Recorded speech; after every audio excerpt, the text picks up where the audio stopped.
The spring of 1992, we had a visit, first visit by the foreign minister, then foreign minister of Ukraine, Mr. Zelenko.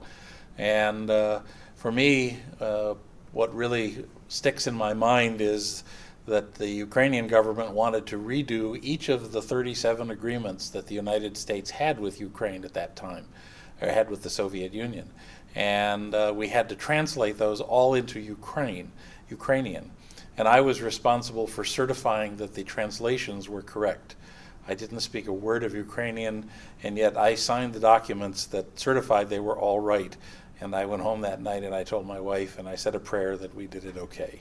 I was 15 at that time, and the only thing I remember clearly, the thing that was rather remarkable to me, it is the understanding that the following year I would receive a national passport not of the USSR, but the national passport of Ukraine.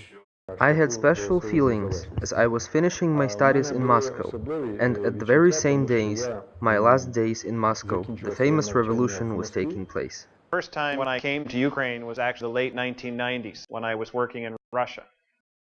And I always remember my first impression was the enthusiasm, the energy, I think, of the Ukrainian people. My first visit to Ukraine was in October of last year.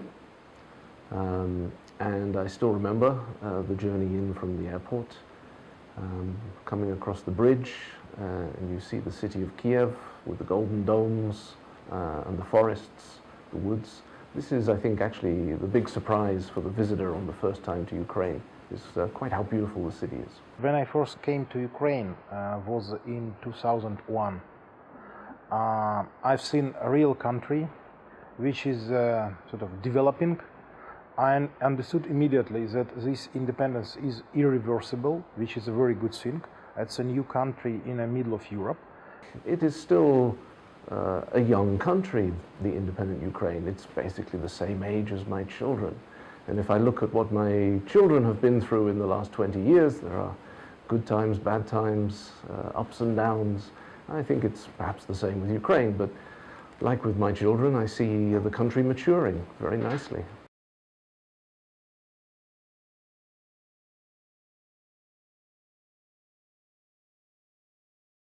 I congratulate this important organization, and I think that if we've cooperated for 20 years, it means that this cooperation is productive and will continue to improve. I'd like to wish the Chamber and all of its members a very happy 20th anniversary. I think it's obviously a very critical milestone in the history of the Chamber. I think the American Chamber here in Kyiv has done a terrific job of that, and I salute Jorge Zukovsky and all the members of the board who have worked so hard on the different committees and in their own private capacities. If I could describe the Chamber in just one word, my word would be innovative. This is a question that we've asked to everyone that we've interviewed for this video, and it'll be interesting to see what their response is as well. Efficient. Indispensable. Teaming up. The driving force of the proper business environment development. Overachievers. The voice of the business world. Constructive. The best. None of this would be possible without the wonderful partnership that the Chamber has been able to build across a wide spectrum of key decision makers here in Ukraine. So thank you to everyone here.